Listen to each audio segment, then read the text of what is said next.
আসসালামু আলাইকুম। পিত্তথলির পাথর নিয়ে সবার মনেই বিভিন্ন ধরনের প্রশ্ন থাকে। যেহেতু এটা খুব কমন সমস্যা, সো কমনলি মানুষজন এই প্রশ্নগুলো নানান ধরনের প্রশ্ন করে থাকে।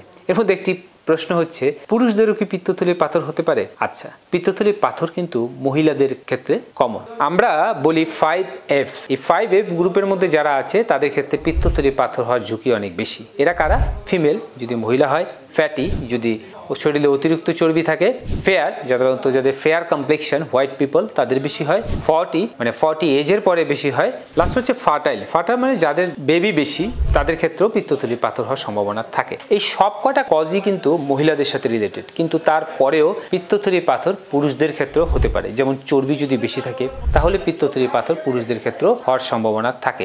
পুরুষদের ক্ষেত্রে পিত্তথলির পাথরগুলো কিন্তু মহিলাদের তুলনায় আরো বেশি কমপ্লিকেটেড হয়। তাদের ক্ষেত্রে ব্যথা বেশি থাকে এবং অপারেশনের জটিলতাও অনেক বেশি থাকে। ধন্যবাদ সবাইকে, ভালো থাকবেন, সুস্থ থাকবেন।